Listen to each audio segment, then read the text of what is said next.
So if you do want to use quadratic formula to solve for x instead of using complete the square method, make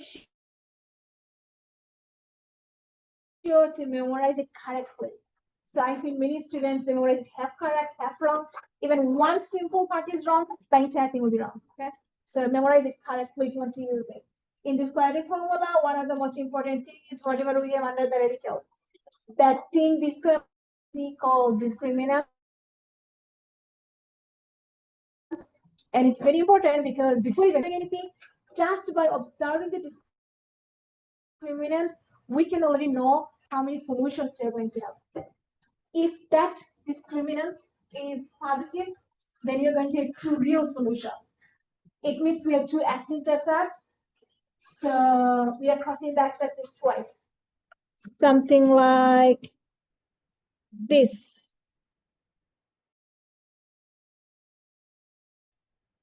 You're crossing the x-axis twice, so you have two x-intercepts.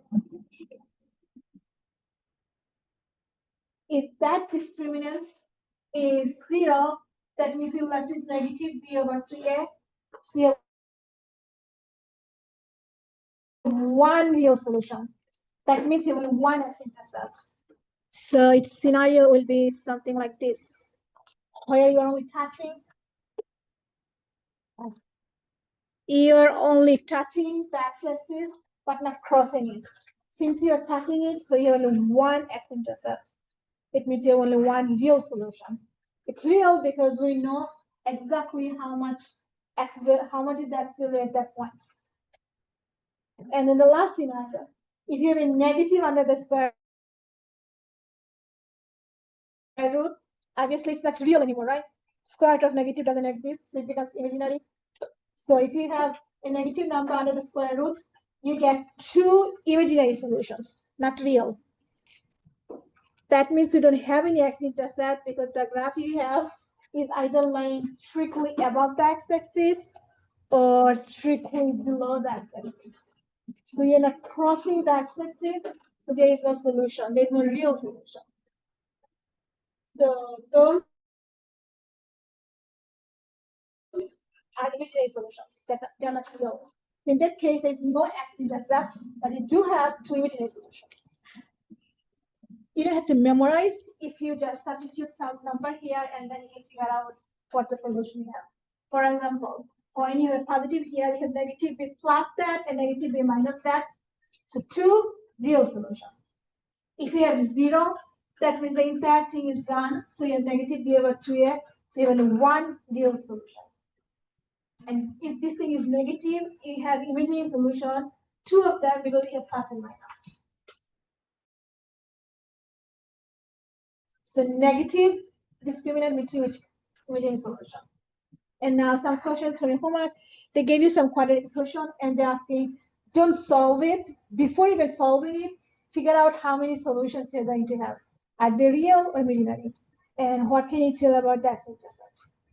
So you don't need to complete the entire quadratic formula. All you need is the discriminant. Only by observing discriminant, we can solve the next three questions.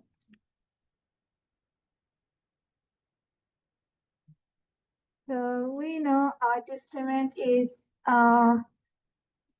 b squared minus 4ac. That means from here you have to figure out what is a, b, and c. So what's the a here? 2, the number. So this is a x squared, bx, and c. So a is 2. What's the b? 1. Good, 1. And how much is the c? 2. So b squared means 2 squared. 4 times 1 times 2. Right? So 4 minus 8. And what is 4 minus 8? Negative 4. So we have a negative number inside the square root. So solution will be negative b plus minus negative number, negative 4 over 2a. So how many solutions you have? Definitely two solutions, right? One is plus, one is minus. So two solutions. What type of solution you have? Real number or imaginary number? Imaginary number, because see, it's not real. So two imaginary solution. And also, how many x-intercepts we have? We have two imaginary solutions. That means how many x-intercepts? Two imaginary solution gives us no x-intercept. They are imaginary because we are not crossing the x-axis. If you don't cross the x-axis, how can you get any x-intercept? So two imaginary solution means no x-intercepts.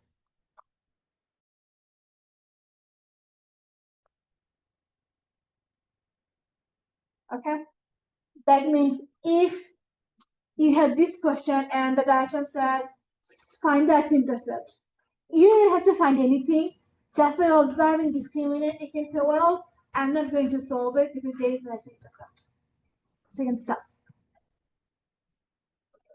That's the equation is d equals b squared.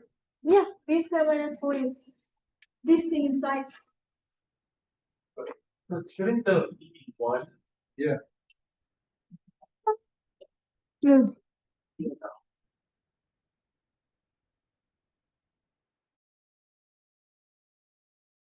So 1 should be 2.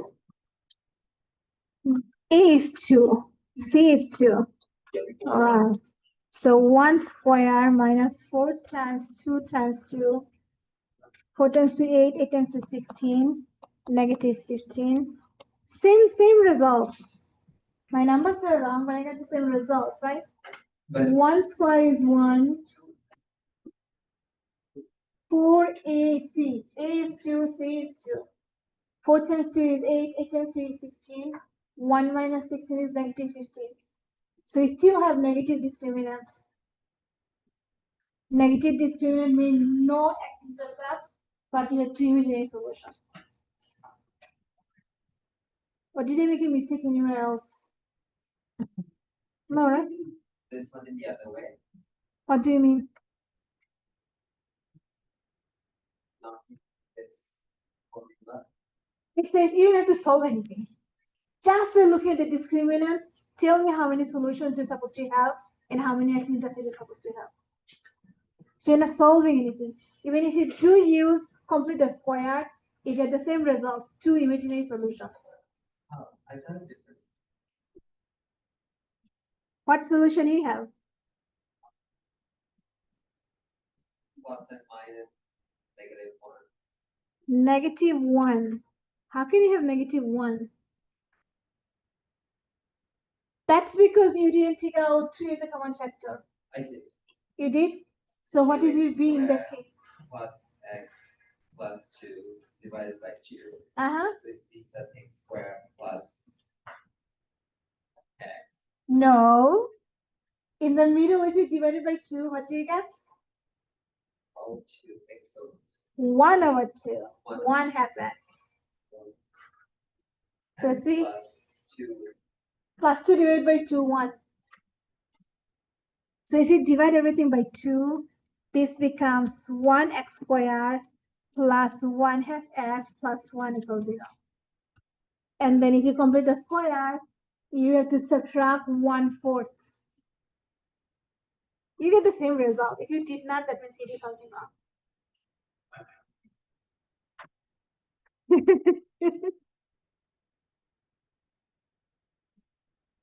But the next two, the same thing. Don't solve, just observe the discriminant and figure out how many solutions you have, what type, and how many x-intercepts you have. But the first thing, just by looking at that, what's wrong with these two equations? It's not in standard AS or It's not in standard form. In other words, you can see 0. So you cannot use quadratic formula or the discriminant if it's not in standard form. So step 1, writing standard form. It means bring everything to one side get 0 on other side.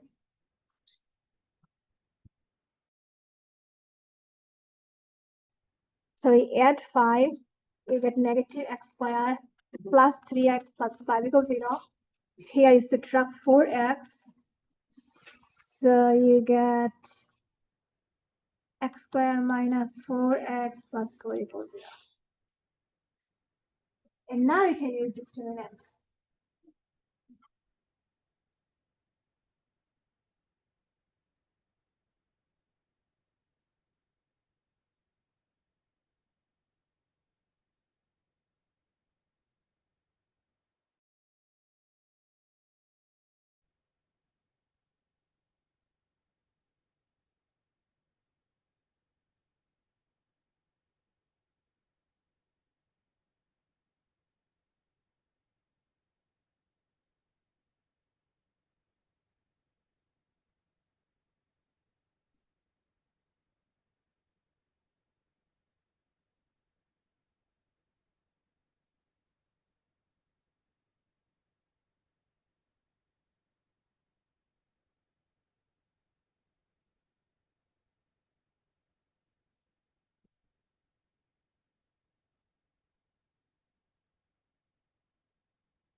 So in the second one, what is our A?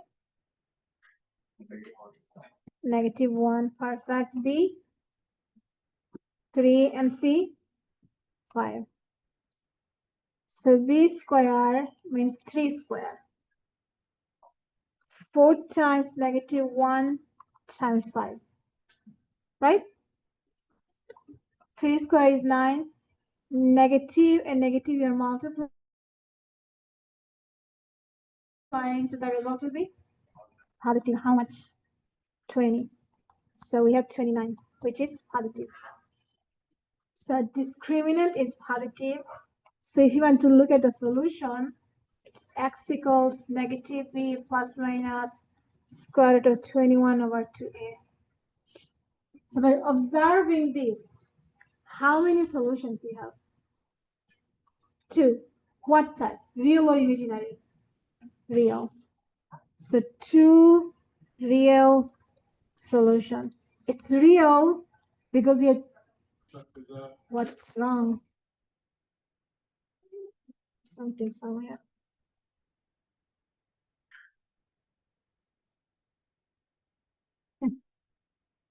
So it's real because 29 is positive under the square root, and 2 solution, one is for the positive sign and one is for the negative sign.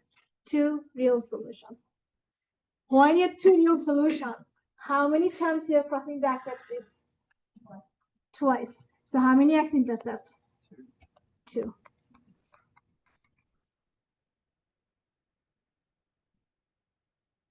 That's all I have to do. Last one. What's our A? 1, B, and C? 4. So B square, now you have to put parentheses because our B has a sign, minus 4 times 1 times 4. What is negative 4 square? Good, positive 16. And you're subtracting how much? 16. 16 minus 16 is 0. So in that case, we have negative b plus minus square root of 0 over 2a. If we add 0, subtract 0, it doesn't make any difference, right? Actually, I shouldn't do that. So simply it becomes negative b over 2a. Because plus minus 0 is nothing. It doesn't matter whether you add a 0 or subtract 0, it doesn't change anything. So how many solutions? Real or imaginary? Real. So how many times you're crossing the x-axis or you're touching? 1. 1 x-intercept. 1 real solution means 1 x-intercept. 2 real solution means 2 x-intercept. No real solution means no x-intercept, but since they're not real, so we express them as imaginary solutions.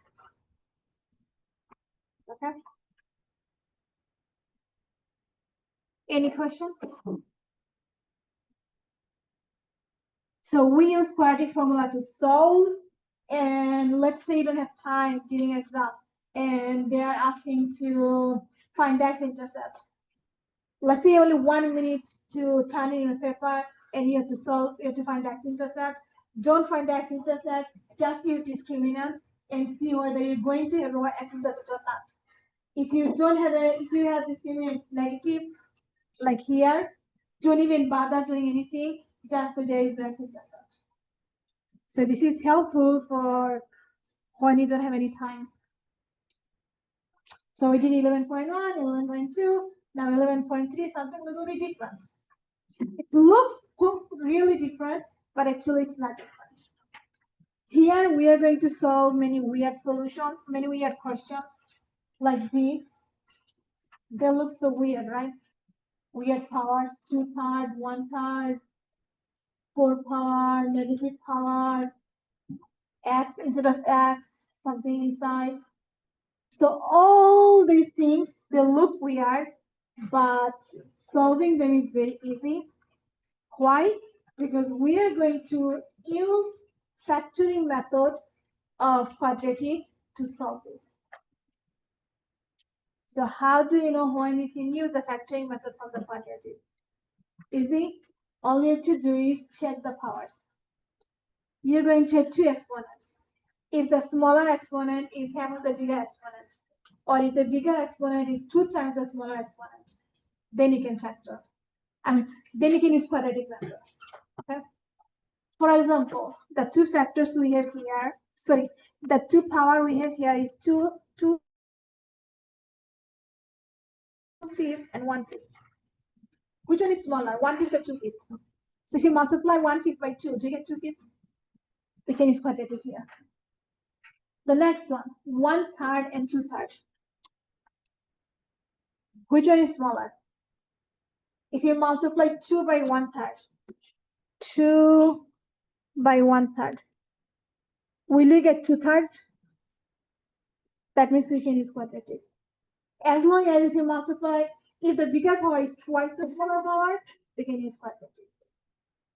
Now look at this one, 4 power and 2 power. Which one is smaller? So if you multiply 2 twice, do you get 4? See, it's solvable. Now here, 3 power and 6 power. Which one is smaller? 3, right? If you multiply 3 by 2, do you get 6? See? All of these will look weird, but as long as one power is twice the other power, we can solve. Now we have -2 and -1. If you multiply -1 by 2, do you get -2?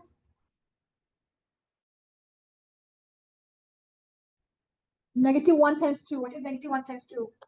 -2. That's one. -2. So it's solvable. Here we have 2 power, 1 power is automatically solvable.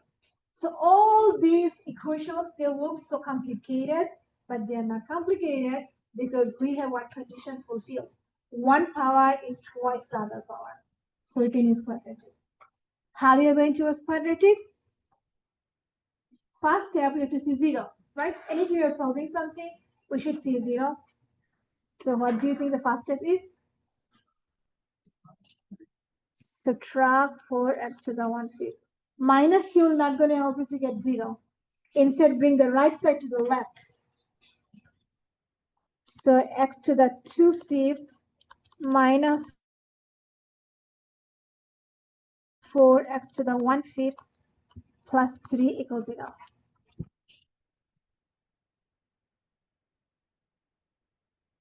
And now let's see if it's factorable. Can you think of two numbers multiplied to 3 but combined to -4? -3 and -1, right? -3 times -1 is -3, -3 minus 1 is -1. So it is factorable. So you can factor. So we split 3 into 2 pieces, -3 and -1, and you also have to split x to the 2/5. So you get x to the 1/5 and x to the 1/5.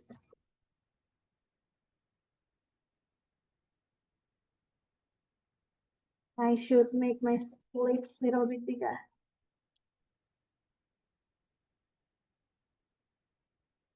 Just like before factoring, if you had x squared minus 4x plus 3, the factors was x minus 3, x minus 1, right? Why? Because we splitted x twice and we splitted 3 twice. That's how we get our factors. And once you can factor, your life is easy. All you have to do is solve next. And you know how to solve, right? What's the next thing we need to solve? Equal to 0 individually. So x to the 1/5 minus 3 equals 0. X to the 1/5 minus 1 equals 0.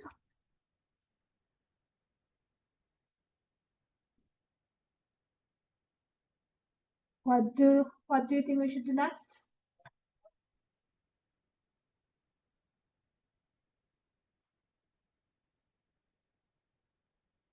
Add 3. So we're going to add 1 also. So x to the 1/5 equals 3, and x to the 1/5 equals 1. We're almost done. Our x is almost done. The only problem is 1/5 power.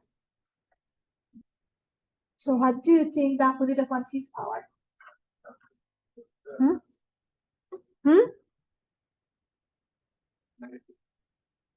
Multiply by 5 power. 1/5 times 5 is 1, right? So we apply another power.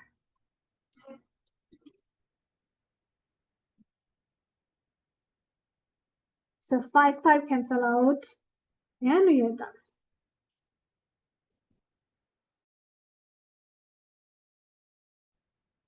This one is easy. 1 to the any power is 1. Now you have to find out what is 3 to the 5. 243. How did you figure that out? 3 to the 4 is 81. Just times that by 3. 3 and 24.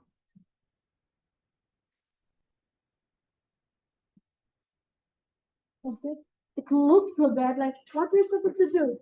But once you realize it's quadratic, you can factor, you can solve. So I don't need this page.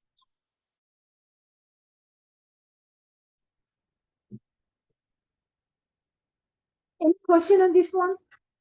Was anything unclear, confusing? Anything? Nothing? John? I might have missed this. We do discriminate, define the term that we plug into the quadratic. We quadratic for equations we cannot find.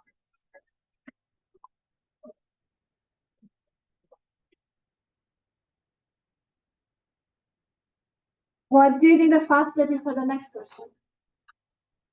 -5. Good. So you're going to subtract 5.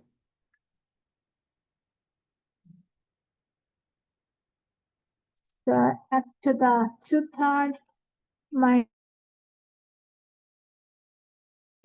4x to the 1/3 minus 5 equals 0.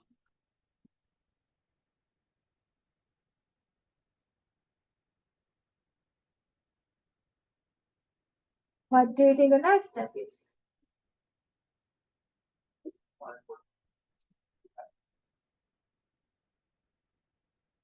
Factoring, right? What are the two factors you can come up with? -5 and +1. And what would be your variable in this case? Good job. X to the 1/3. So you're splitting x to the 2/3 into two pieces. 1/3 and 1/3. So you get 2/3. And you're splitting 5 into two pieces. -5 and +1. So it is factorable, we factor.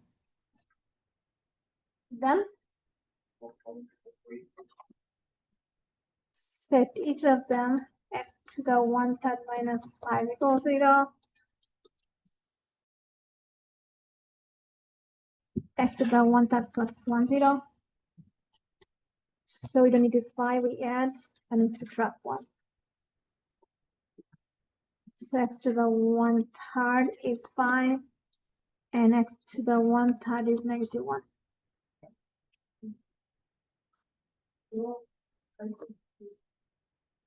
Cube both sides.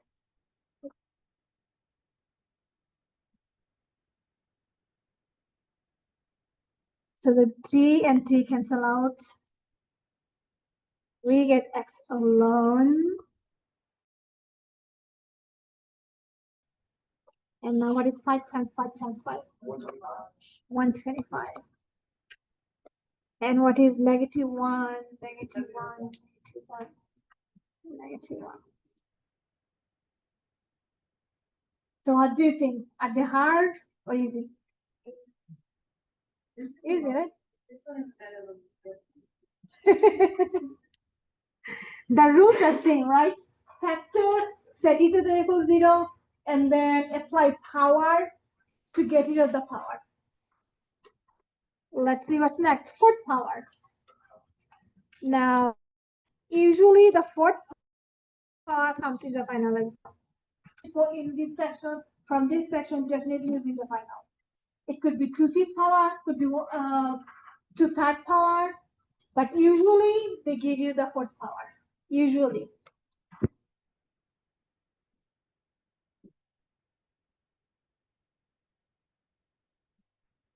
So what do you think the first step is this time? Good, factor. What two numbers you can factor here? -9, +4. So 36 is 9 times 4. And how are you going to split it x to the 4? Good job. X squared and x squared.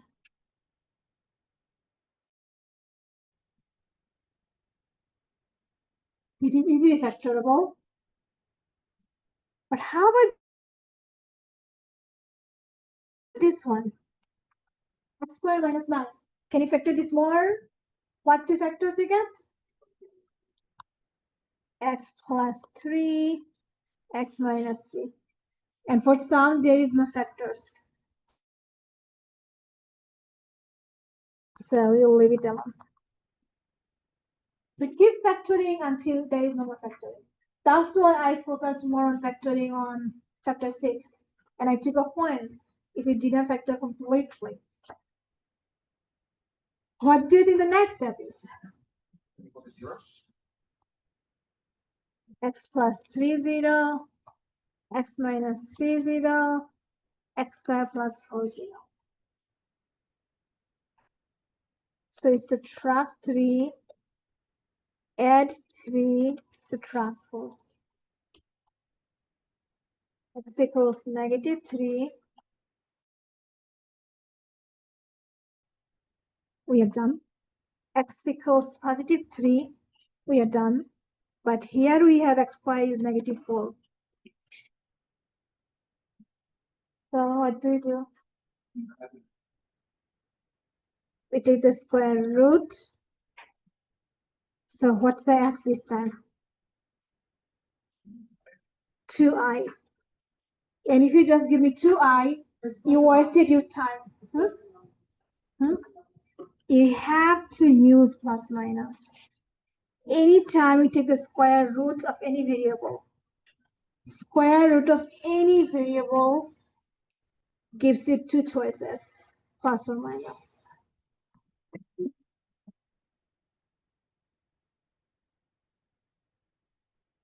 So you get 4 solutions. -3, +3, +2i, -2i. And if you pick the wrong choice, your life is over. You just wasted your time. But is the final multiple choice? It's multiple choice, but it doesn't count if you don't show the correct word. So is it similar to like your test where we have to write out the answer and then pick the? Exactly same.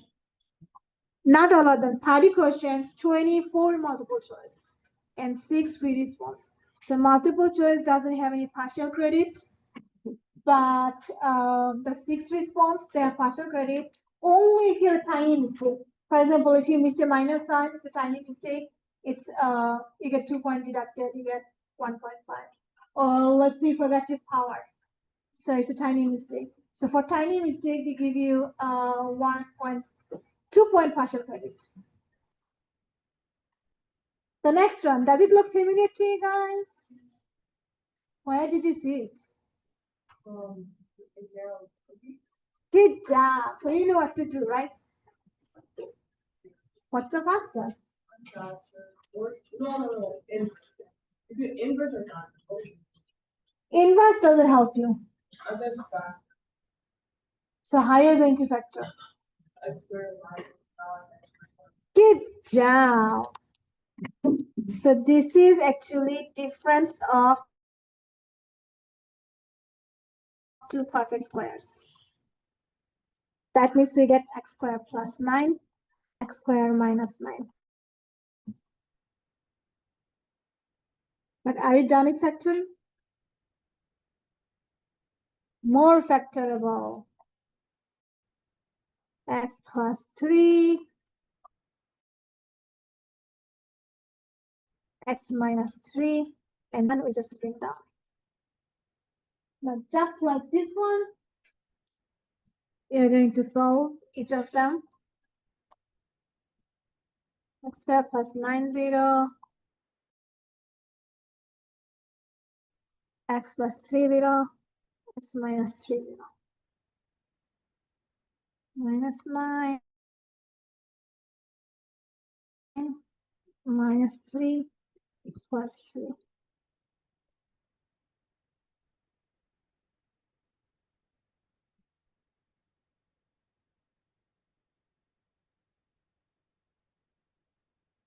Now what do you do?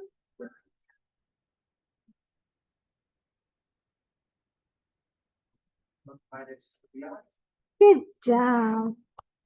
Plus minus 3i. It means you have two solutions. One is 3i and one is negative 3i. So -3, -3i. Positive 3, positive 3i. 4 solutions. And one of these type, these two type, you're going to see in the final exam.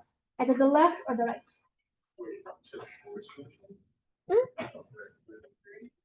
From here, you get x equals negative 3i and x equals positive 3i. So 1 solution, 2 solution, 3 solution, 4 solutions.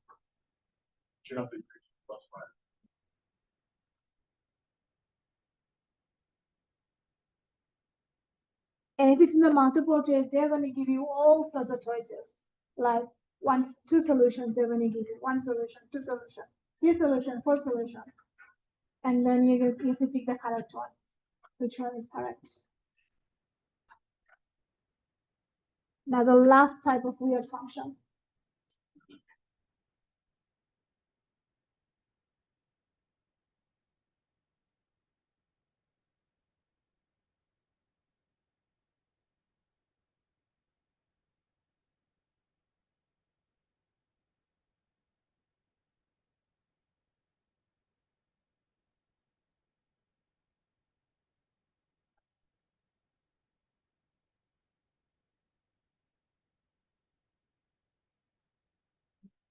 What do you think the first step is?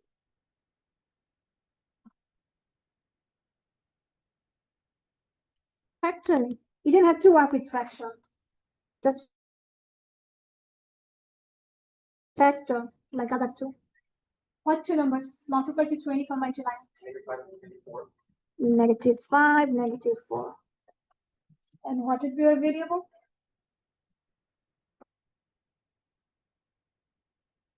X to the -1. So you split x to the 2 into -1 and -1. And you split 20 into 5 and 4. Put x to the -1 power times x to the -1 power. X to the positive. X to the -1 times x to the -1. In the multiplication, how do you combine the power? -1 plus -1 x to the -2. Thank you. So we are using exponent rules throughout the semester. Every day. X to the -1 minus x to the -1 minus 50, x to the -1 minus 40.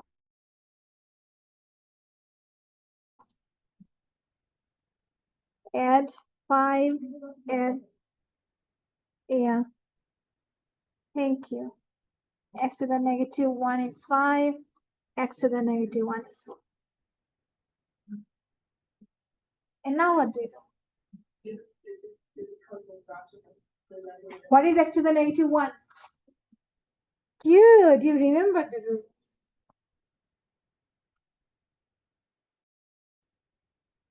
What's the shortcut I taught you to solve for x when x is on the denominator?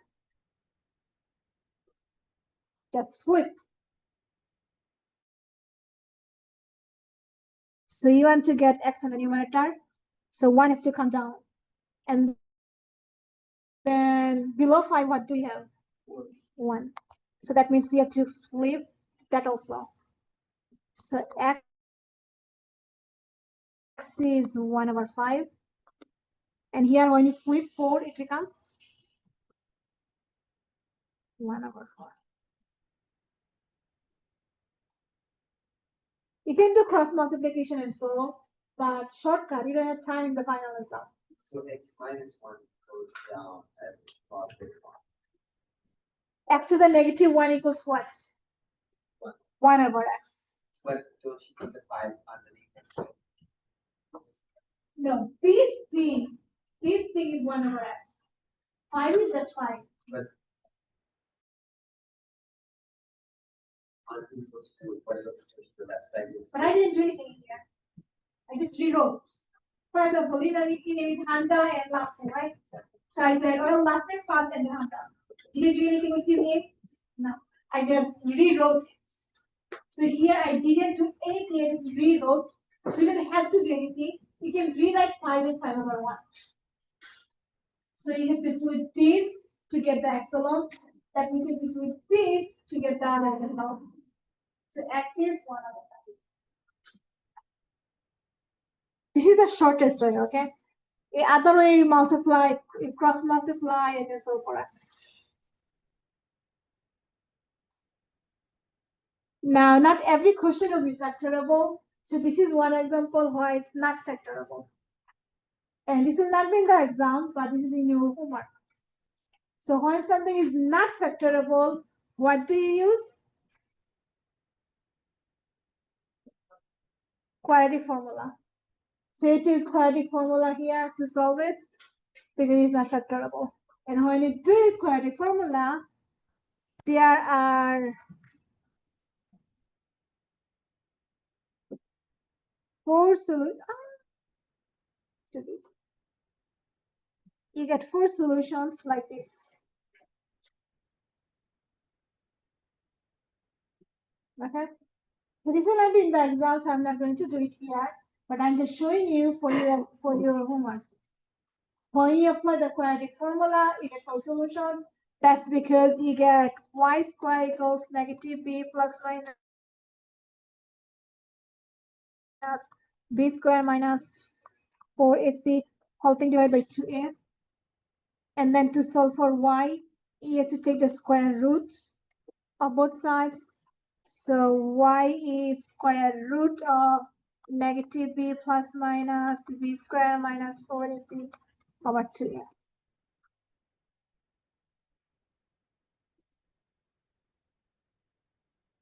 That's why you have 4 solutions. 1 plus minus here and 1 plus minus here. Okay? Any question? With this, you're done at 11.3.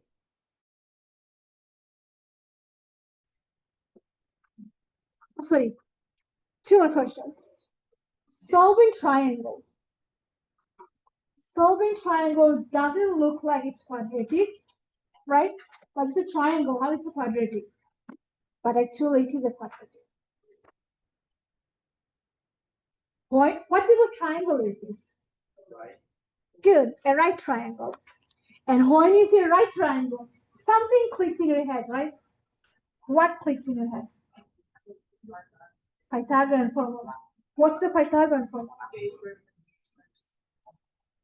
A square plus b square equals c square.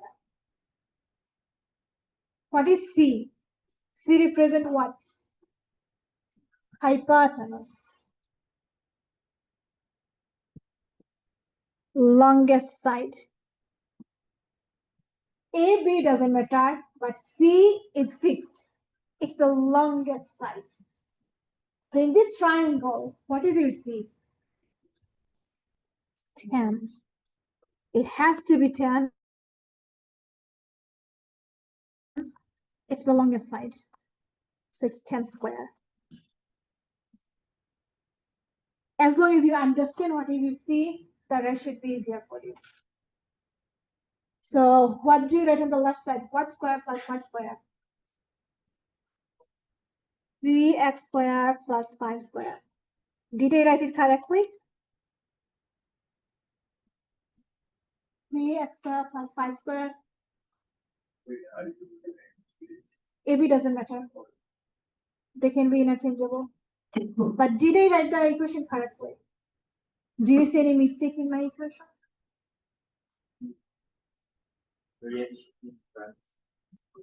Anytime your base has more than one element, you have to put a parenthesis. Otherwise, it's wrong. 5 doesn't need a parenthesis because it's 5 only one number. But 3x, it's 2 numbers, 2 things. So you have to put a parenthesis. To be safe, actually use parentheses everywhere. Anytime you use anything, use parentheses. For any type of substitution, use parentheses. In that way, it will be safe. Okay, whether you need it or you don't need it, it doesn't matter. Anytime you're substituting anything, use parentheses. So what do you have? 3x whole thing square. 9x squared plus 25 equals 100. Our goal is to solve for x, so get this x alone. What do you get rid of first? You can do 100, but since you only one x, isn't it better to get rid of the left sides? So what do you get rid of? The 9, the square, or the 25? 25.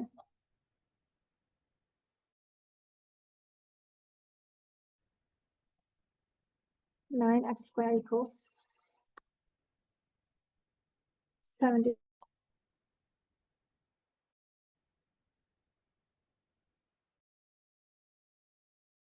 And now which one you get rid of? The 9. So what do you do? Divide.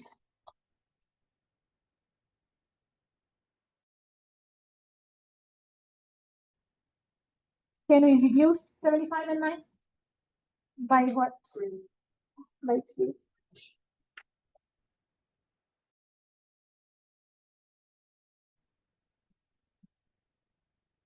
So what over what? 25 over 3.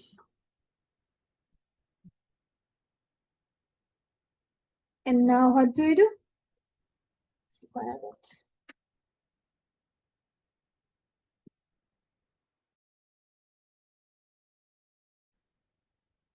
So x equals plus minus 5 square root of 3 And why are you dividing by 3? to reduce it. If you don't reduce, no problem, you need to the square root and then reduce. But you have to reduce anyway. Now there are two things we don't like here. What's the first thing? We cannot leave a radical on the denominator. So we need to rationalize. Multiply by 3, multiply by 3. That gives us x equals 5 radical 3 over 3. Also, there is one more thing we don't like.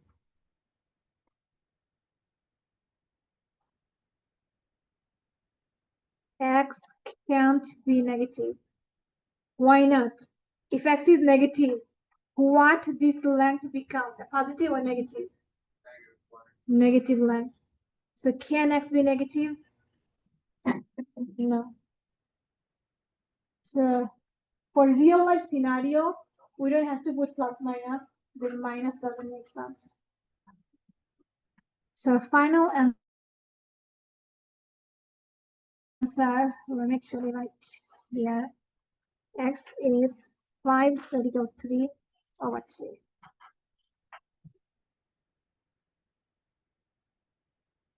If you don't want to reduce, no problem. Let me show you if you don't reduce what you have to do.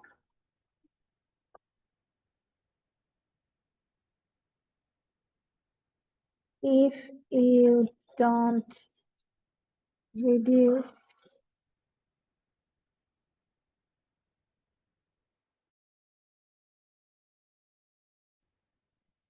at the beginning.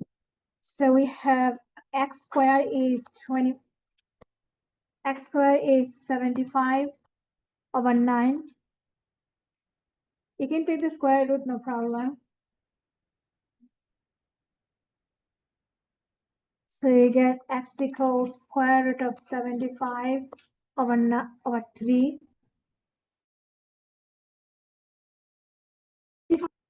What times what gives you 75?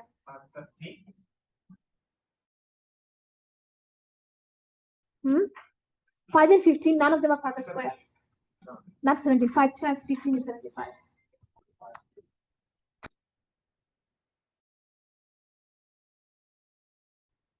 That means square root of 25, square root of 3.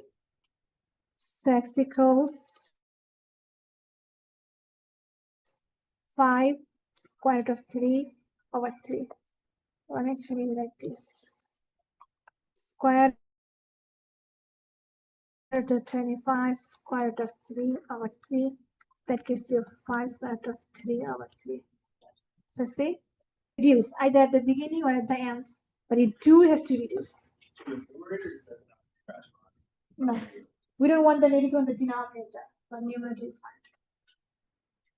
But in that, if you do the other way, you don't have rationalized it, and you just write the answer out. Right. Here, if you reduce here, no rationalizing, it is a radical to the numerator.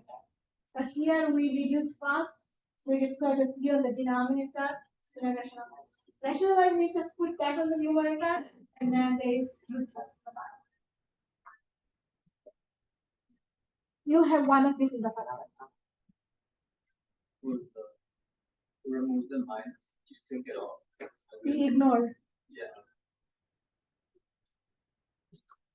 So either you have a length, only one length has x, or you might have something where two lengths are in terms of x.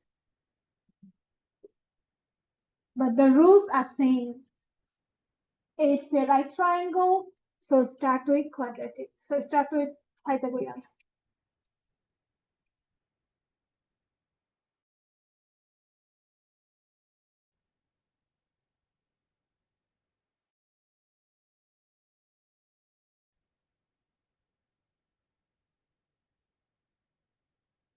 So in this example, what did you see?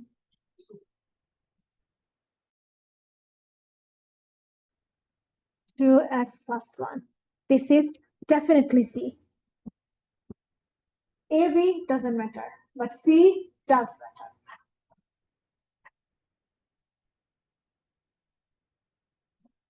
So what do we write on the left?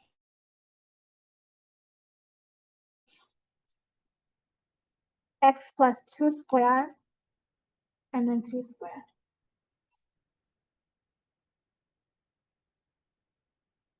Now what? How? +4, +9. Wrong. There is no exponent rule for addition subtraction. FOIL.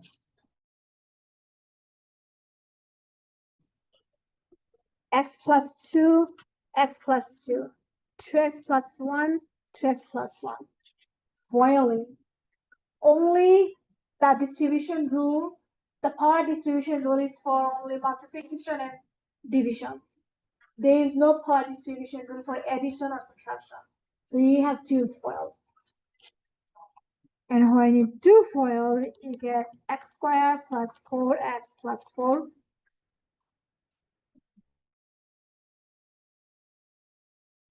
This will give you 9. 4x squared plus 4x plus.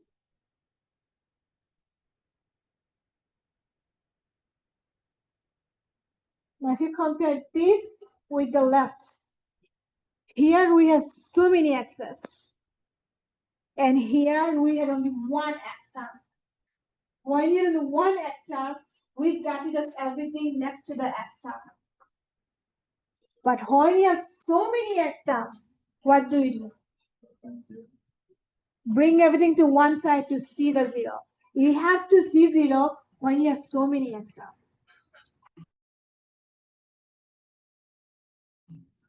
So which one do you think you should move, the left side or the right side? Left side. So we can combine this, right? 4 and 9, the like terms. What is 4 and 9?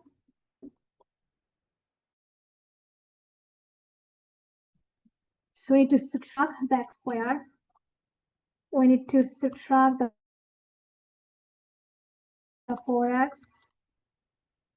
And we also need to subtract the 13.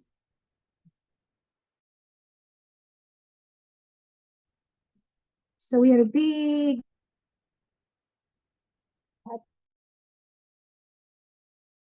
do on the right side. 3 because the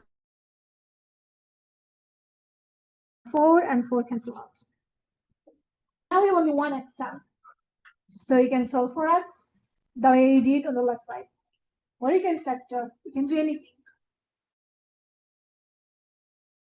You can do so many ways you can solve. What do you want to do?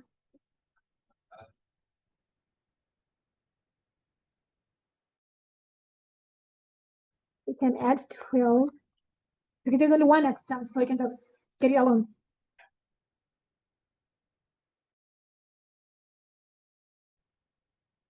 So you get 12 equals 3x squared. What do you do? Divide by 3. So 4 equals x squared. Square root. What gives us x equals 2. We have to ignore the negative 2 because negative 2 makes it unrealistic. So here, sometimes you left with 3 terms, so you solve for x by factoring. Here you left with only 2 terms and only one x term, so solve for x by this way instead of factoring. But yes, you can do factor here. You don't have to. So one of these will be the final answer, either 2 sides with x or 1 side with x. If there are 2 sides with x, that means you have to use FOIL to distribute and then bring everything to one side and then solve for x. If it's factorable, factor and solve. If it's just solvable directly, then solve directly. Can we have the final or the quiz? Final. Oh. Definitely in class exam, but also in the final. Any question?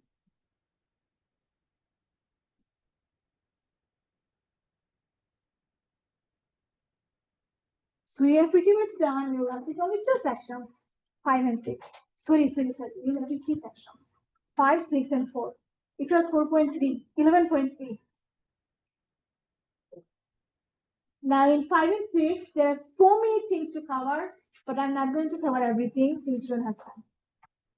What time is it? 11.4 will be the last section, because we can use the knowledge from here to solve 11.6 easily, 11.4 easily. That's why.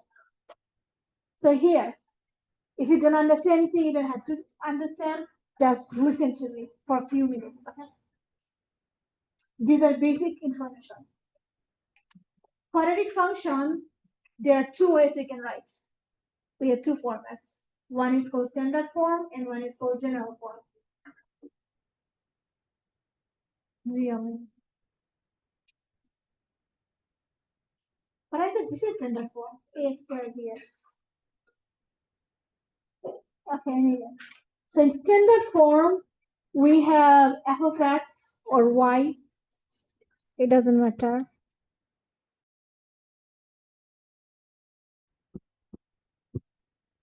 Because f of x is y. Do you remember when to use f of x? Do you remember? No? Substitute. Whatever you No, instead of y, when to use f of x? Instead of y equals that, use f of x equals that. F of x. Oh, wait. When to use f of x and when to use y equals, and when to use f of x equals. I taught you at the beginning of the semester. You forgot? F of x is when you're telling others that this is a function you're working with. When you y equals, we don't know whether it's a function or not. Okay? So it's when you want others to tell that, well, we are working with a function, instead of y, we use f of x. Means x is we have a function in terms of x. And why do you care about function? What's the characteristic of the function? Do you remember? We forgot. Vertical line test. So you have a function when a vertical line crosses the graph only once. Why does it matter? It matters because for every one x value, you get only one y value. Okay? So it makes our life easier. So for every one x value, we're supposed to have only one y value here. Okay, so when we have standard form, in standard form, we see our vertex. But before I tell you that, I have to tell you what's the vertex. Yeah, I don't have that information here. Okay. So let me take one more page. No, actually, I do have information here. The shape of the function. The shape of the quadratic is a parabola. You already know that, right? It's a parabola. But there are 2 types of parabola, either upward parabola or upside down parabola. Now, when your ax squared plus bx plus c, when this a is a positive number, you get an upward parabola.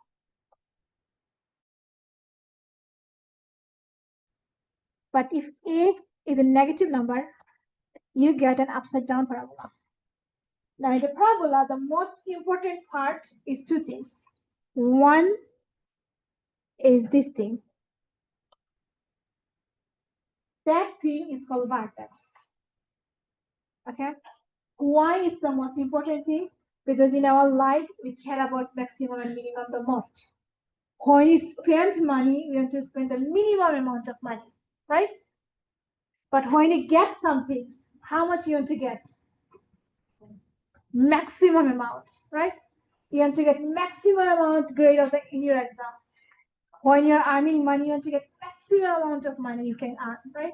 So we care about maximum money, minimum money. We don't care about the middle, unless it's important. So that's why parabola has most important part is vertex, and second most important part is x-intercept. So here I'm not going to x-intercept, I'm only going to the parabola, going to the vertex. In upward parabola, this is the minimum. In upside down parabola, this is the maximum. Now that vertex we can see here clearly in standard form. The vertex is H and K from these formats. And parabola is symmetric. So whatever you have on the left side of this line is the same amount you have on the right side of this line. So we have a axis of symmetry. The axis of symmetry equals to the vertex. So its equation is x equals the x below the vertex. In general form, we don't see the vertex, so we don't like this format much. We like this format for two cases. One case is a y-intercept. When they're asking to find the y-intercept, we love this format because all the x becomes 0 and the constant is the y-intercept. So it's helpful, the most helpful is when you're solving for y-intercept. And also it's helpful in the x-intercept to find the x-intercept if this is factorable. You can easily factor and solve for x, that's our x-intercept. Besides these two cases, this format is not that helpful because it doesn't tell us about the most important thing of the parabola, which is the vertex. So since we don't see the vertex here, mathematician invented a formula to find the vertex. The x value of the vertex is going to be what here. We substitute the x value into all these x, simplify, you get the y value. So if you don't see the vertex, solve it. If you do see the vertex, just take them. That's it. So two formats. One is helpful for vertex, the other is helpful for x-intercept and y-intercept. Clear? Sorry, so what? We always look for vertex or in your life. Okay. But like, So when you're looking for vertex, if they give you this format, the x value is here, the y value is here, you take them, you see a vertex. But if they give you this format, you don't see the vertex. Because this is just ABC. So we use this ABC to get the vertex. Negative b over 2 is the x value. And then you substitute the x value here, simplify, you get the y value. And for x-intercept, you get the y0, solve for x, same thing here. For x-intercept, the y0, solve for x. To find the y-intercept of the x0, solve for y. So x-intercept and y-intercept you already learned from before. What you're finding, it is the other one, and then simplify. Now about the domain and range. If you have an upward parabola,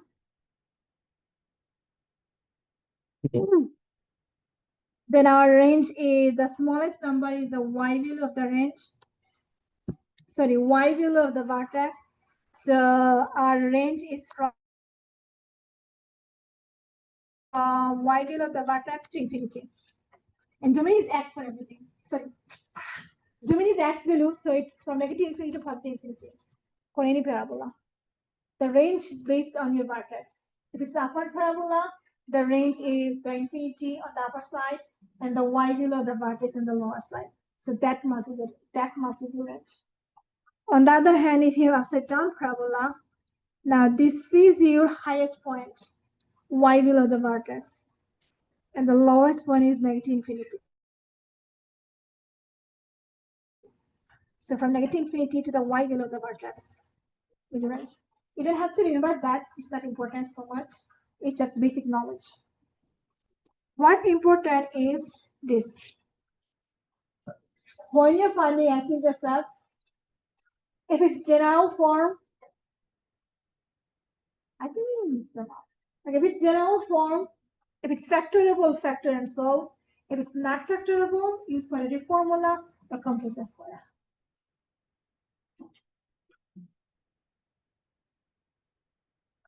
But if it's in standard form, you're going to set y equals 0, solve for x. Okay. And to find the y-intercept, for any cases, set the x0, solve for y. Just like before we learned, to find x-intercept, y0, solve for x. To find the y-intercept, so the x0, solve for y. So the same thing you're going to do here. And one extra thing you're going to do is find the vertex. And this will be in final exam. You have to find the vertex, x-intercept, y-intercept. So let's start with vertex. First thing, vertex. Vertex needs x and y. Let's see. Do you see the vertex here? No, right? They didn't give us that format. So when you don't see, you have to find it. X equals. Do you remember the formula? What's the formula to find the vertex? If you forget the formula, there is a trick to remember.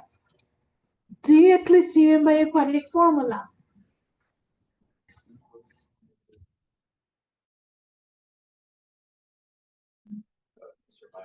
Where minus 4 is. Guess what's the vertex here? It is everything else. Just keep these two. That's your vertex. That's below the vertex. Okay? No discriminant, only the top and bottom gives you the vertex.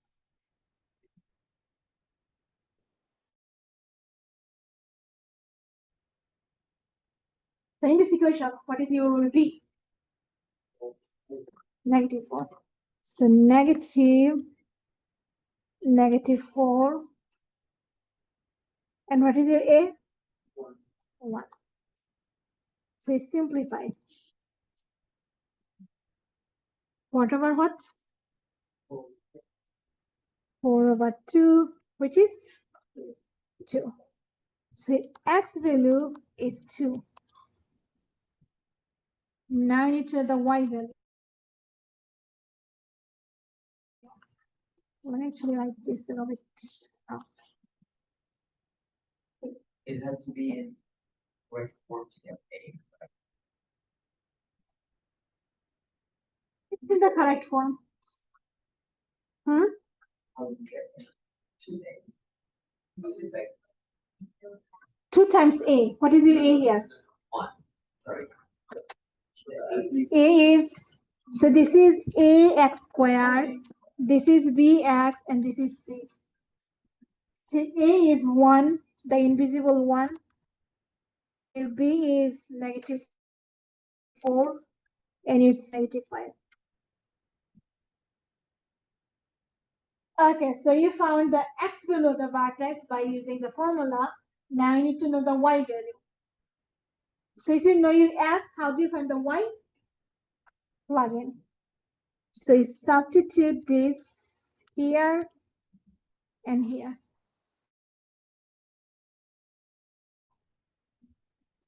Square minus 4x minus 5, and our x is 2.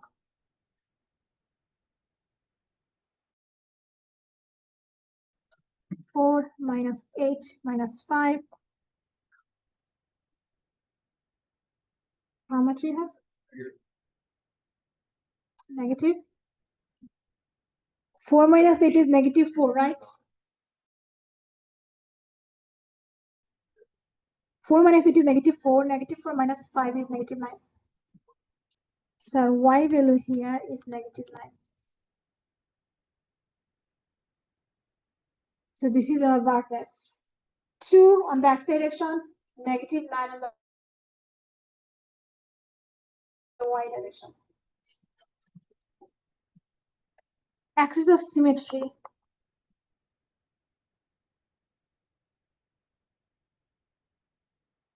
The x value of the vertex. What's the x value of the vertex?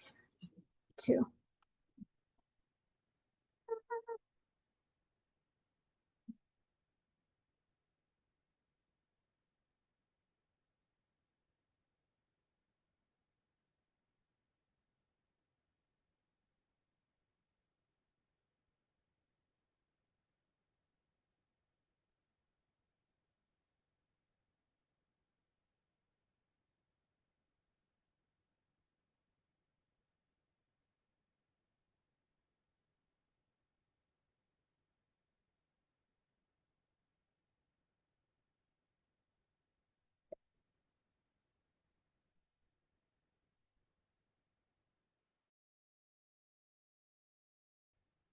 Now let's find x-intercept.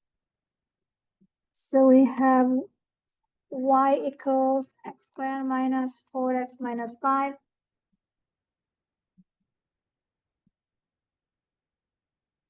To find the x-intercept, what do we do? Y to be 0, right? Set y equals 0, solve for x. So this can to be 0.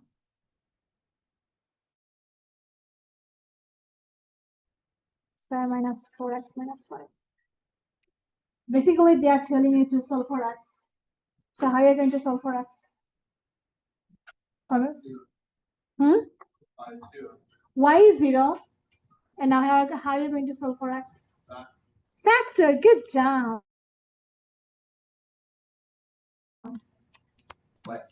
Why can't we just use the other formula? Oh, that's to find the vertex. Only for the vertex. You can use quadratic formula here, but you don't have to because it's factorable. Using quadratic formula will take time, but factoring will not take the time. So what two factors we get? Multiply -5, +1, and what is the variable? X.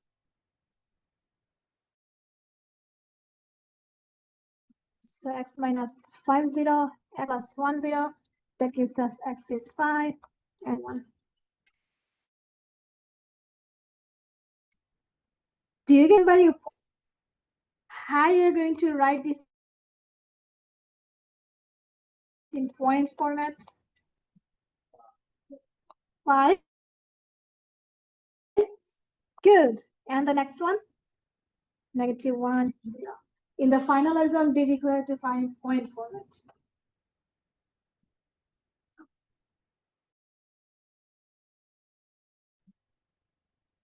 Now the easiest one. Y-intercept.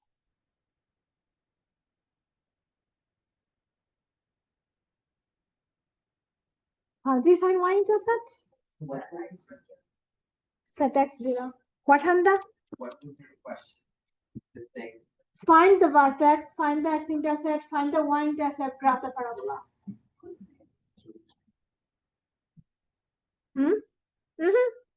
Set x equals to 0 and solve for y. So we have y equals x squared minus 4x minus 5. This is 0, this is 0. So you have y equals -5.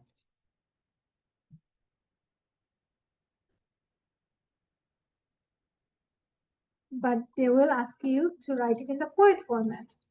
So how are you going to write y-intercept as a point format? Good job. You remember that. 0, -5. I need more space.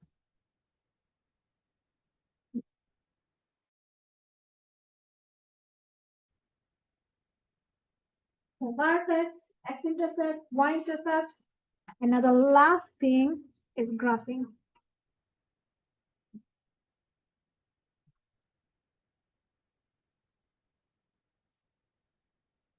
Let's start with this. X value is 2, y value is -9. 1, 2, and let's say this is here. -9.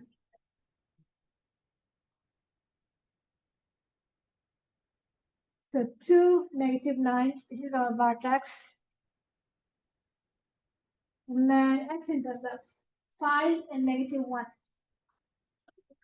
-1 is here.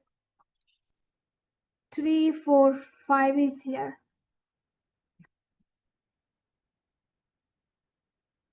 Now lastly, the y-intercept -5. Let's say -5 is here.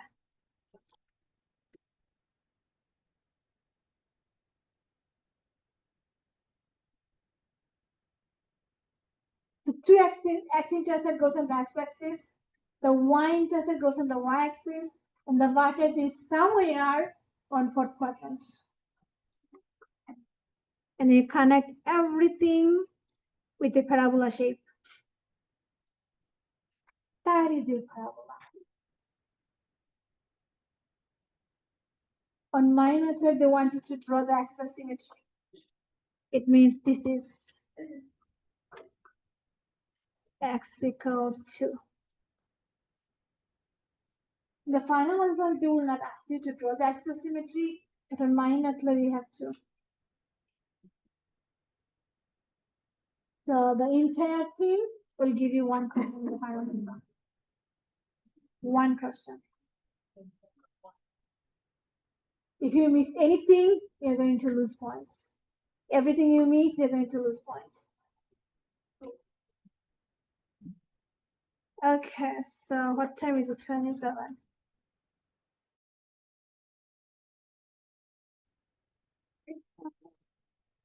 So let me see what is left. Transformation, easy. And then that. Yeah, we will be able to finish everything tomorrow. No problem.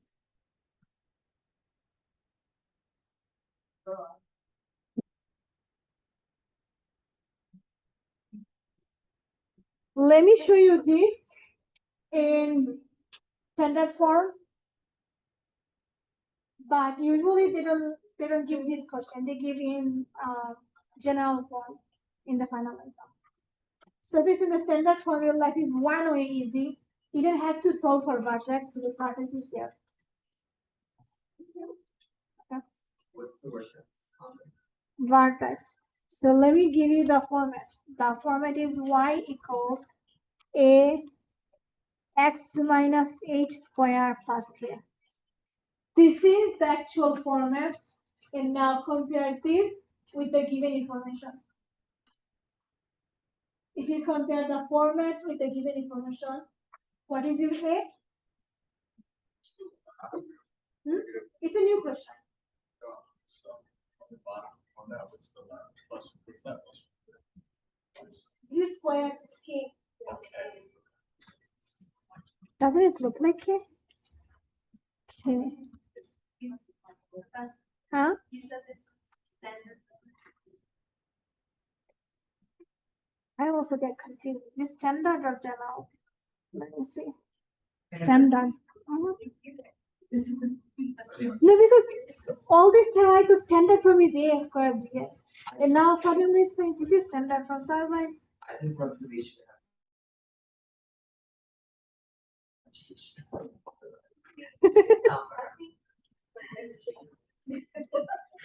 I actually usually wrote everything on the board. I was nice for my students.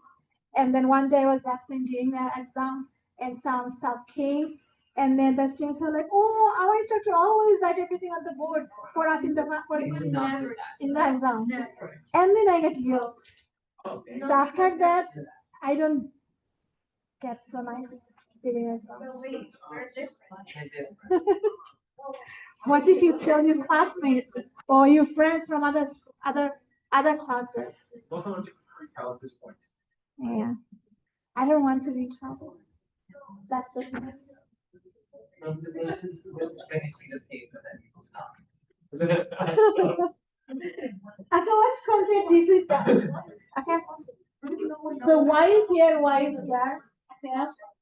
And you see your a is here, and instead of a, you have -1 half here, right? So what is your a? Negative 1/2. Now you have your x, and you have this and that, right? So this is telling you that negative h is 2, but you're looking for h, not negative h. So what is h? Negative h is 2. So what is positive h? Negative 2. You just switch the sign. And if you compare this with that, what is your k? Negative 1. Now the vertex is hk. What is h? What is k? That's it. That's all you have to do. Compare. So basically, the opposite side from the inside and the same side from the outside will give you the vertex. So you don't need any map. Whatever side you have inside, take its opposite side, but whatever you have outside,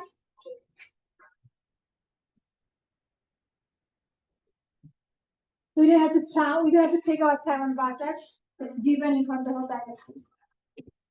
But now you have to spend time on finding the y-intercept and x-intercept. To find the x-intercept, our y is 0. So 0 equals negative 1/2 x plus 2 squared minus 1. This is squared. So if you want to get this epsilon, you need to get rid of everything else next to the x. What do you think we should get rid of first? Radical? No. Square root? No. Negative 1. You have to start from something that is far from the x. So negative 1 is the farthest from the x. So you add 1 to both sides.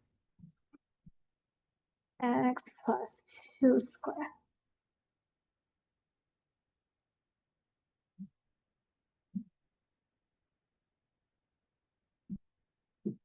Now what do you get rid of now? So now we need to get rid of this. So you multiply by 2. But you also have a negative sign, right? Negative 2. 1. So multiply by negative 2, both sides. So negative 2 and negative 2 cancel out. Negative 2 equals x plus 2 squared. Right? Negative 2 goes on the other side, and we get, what is our next step?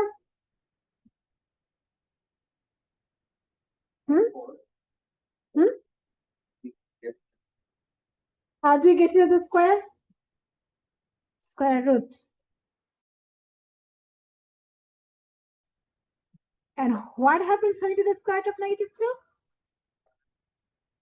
Imaginary number, right? If you're taking the square root of negative 2, obviously you're going to get imaginary number. Can you get an imaginary x-intercept? So what's the x-intercept here? Doesn't exist. No x-intercept. So you don't have to solve it because you can only see it's not exist. It's not real. Since you don't have any real x, so x-intercept doesn't exist. We wasted our time. Now let's do the next one. Y-intercept. We do the same thing. X to be 0, solve for y. So y equals negative 1/2 x plus 2 squared minus 1. Instead of this x, it turns into 0.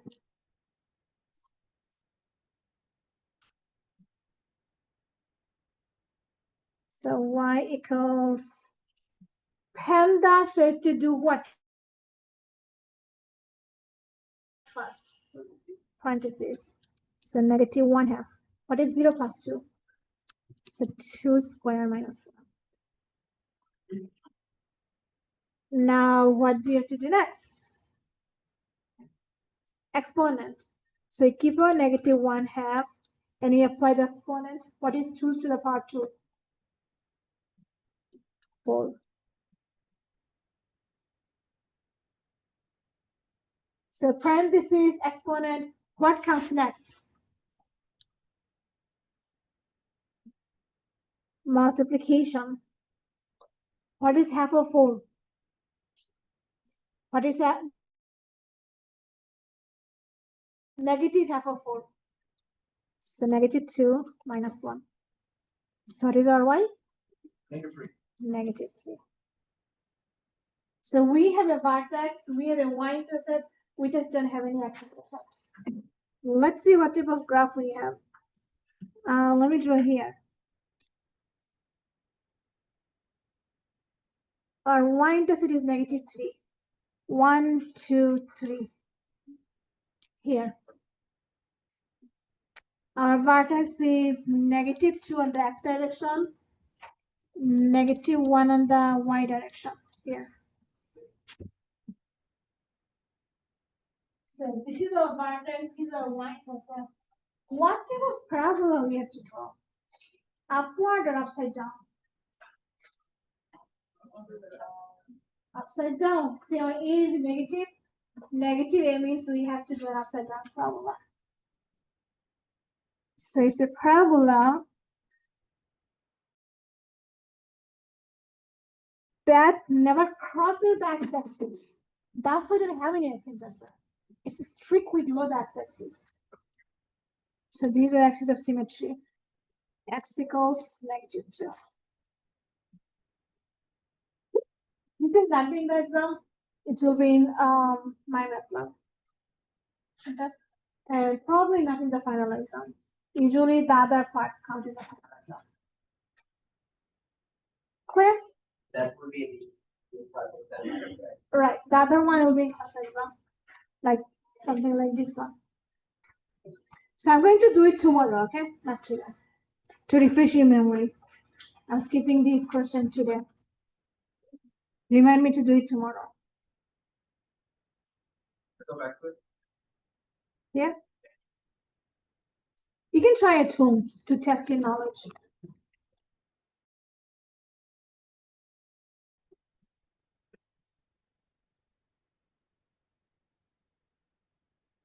Probably we get it, right?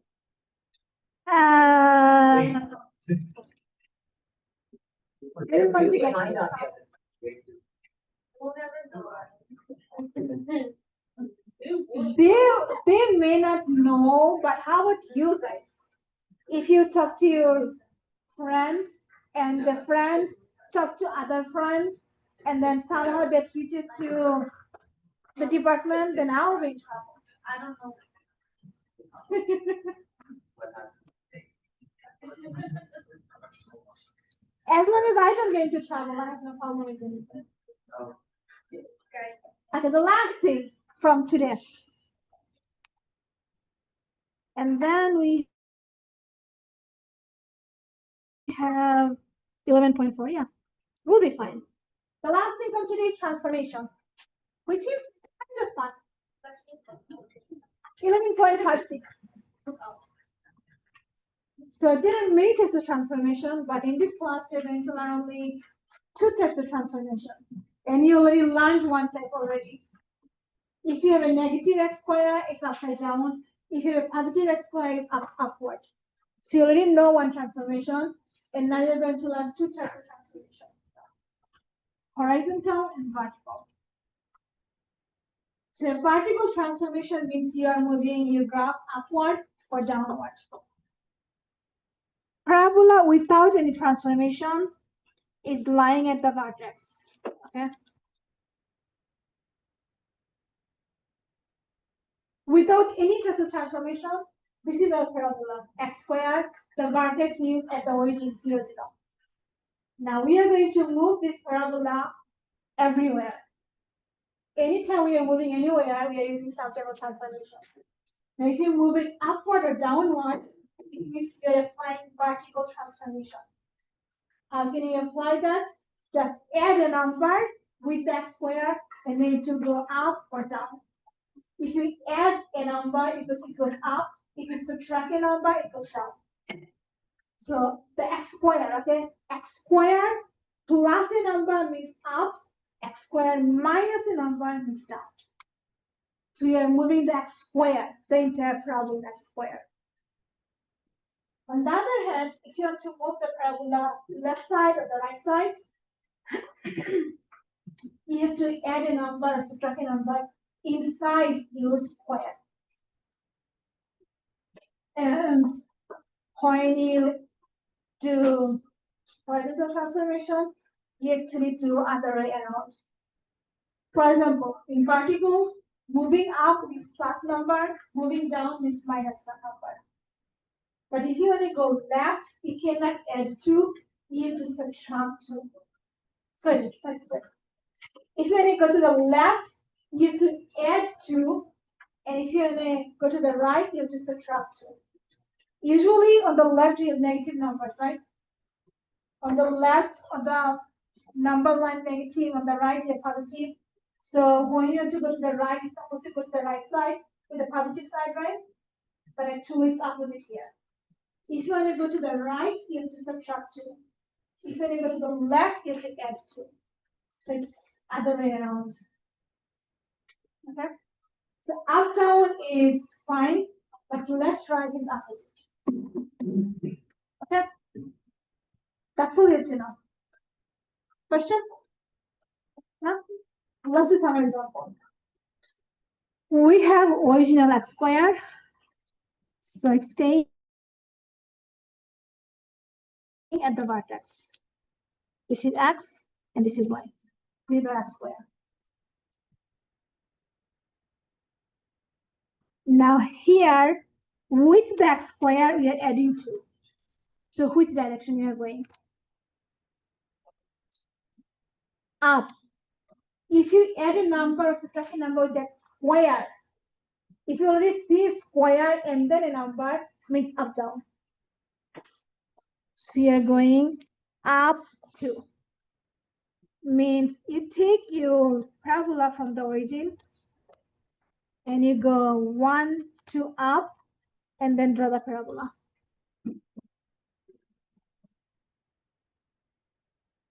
So vertex at the origin means the original, and the red one is the transformation. You took your parabola from the vertex and you shifted 2 units up.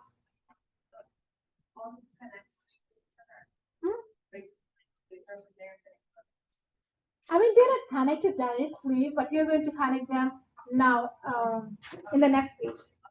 So here there are different types of transformation for now. So the first one is no transformation. Second one is going up. How about the third one? You have a plus 2 inside your square. Left.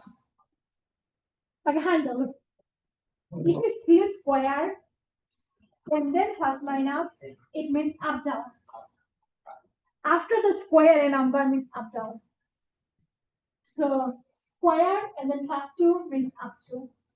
The square and then minus 2 means down 2. But on the third example, the 2 is inside the square. Inside the square means left, right, opposite direction. So plus 2 is on the right side, but actually you're going to the left.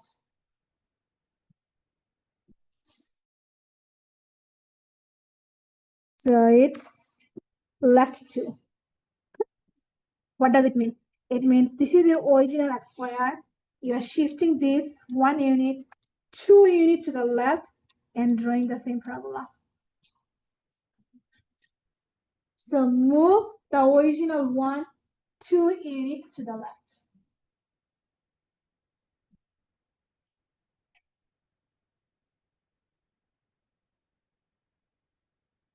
Now on the bottom.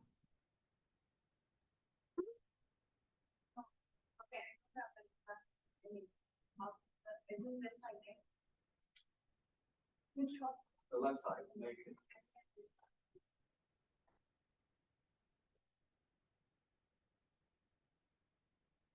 The left side. What? Left side would be negative 1, 2. So left side should be negative, right? Yes. And right side should be positive. Yes. By putting inside, it's other way around. It's opposite. Either your plan is should go right, but you don't, you go to the left. So if the vertex negative 2 square means it's right again. This one. X minus 2 equals to the right.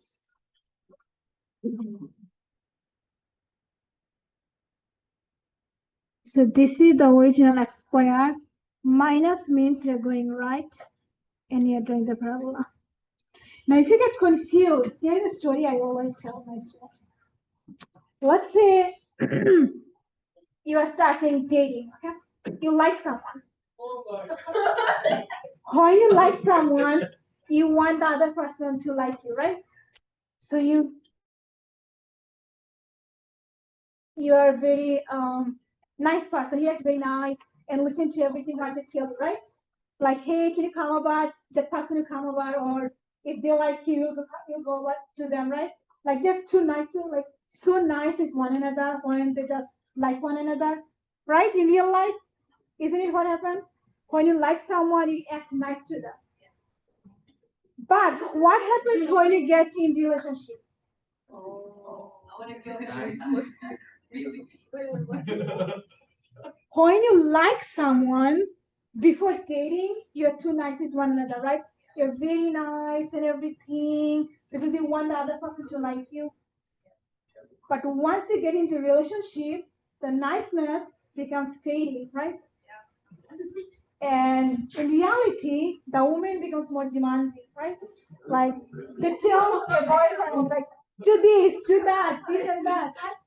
This is real life, okay? So the story is this. When you outside of the square, you're trying to get closer to the square. So you're acting nice. Oh, I'm too nice. Like, whatever you tell me, I'll listen to you. So X squared tells you, hey, go +2, you go up 2. It says X squared, go -2, you go down 2. You listen what X squared tells you to do. But once you get inside that partner's heart, and now you change yourself. It tells you to, hey, go +2, means, hey, go to right 2. You don't. You go left 2. It tells you, hey, go left 2. You say, no, I'm going to go right 2. You see? This is inside heart, left, right. This is outside the heart, up, down. Okay? So outside of the heart, it's up or down. Up means plus, minus means down. Inside the heart means left, right, but opposite direction. And when you have a negative sign, it's just a reflection. So negative x squared means you have an upside down parabola, where the original one is here. Now we have -2 outside the square. So are you going left, right, or up, down? Down 2. So see, now you guys remember down 2. So this is original x squared. You're going 1, 2 down here. Now don't go yet. What if we use all 3 transformations together? Okay. So here, each transformation is drawn individually, and in the next page, we put everything together. Minus in the front means what? Upside down. The 4 is inside your heart. So which direction? Right 4. And then this is up 2. What does that mean? Oh, since I'm going right, it means you take this original x squared,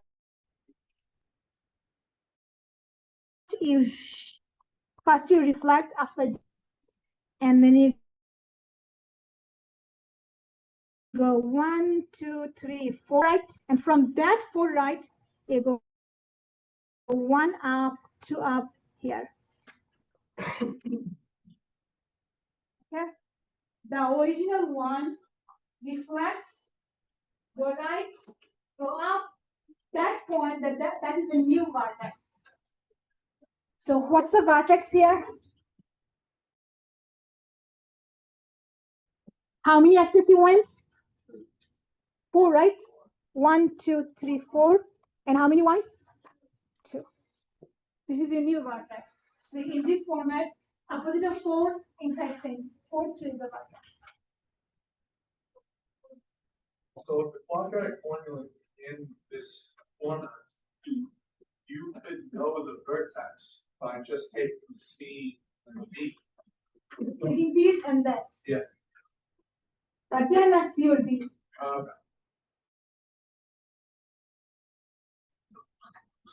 But this is not potential. This will be the test. On this Thursday? Huh? What? Yeah, it's a test. But I'll tell you, graph this using transformation. So you don't do any math. From here, just give me the graph. One graph, the original one, and then one, the transformation. And then tell me what's the vertex there. So probably 5 points. Easy 5 points. Let's do one more from that page. Which one? The first one or the second one? Second one? Okay. What does negative mean? Inverse. Upside down. Negative inside? One to the right. Right. And -4? Down. Down 4. So you draw the original one. This original one, you go make it upside down. Go 1 right, 1, 2, 3, 4 down, and you stop. That's it. What's the new vertex?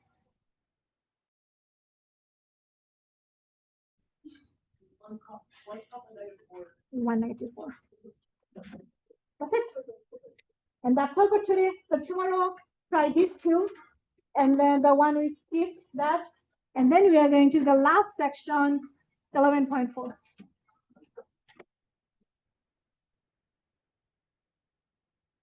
Don't forget to do guys.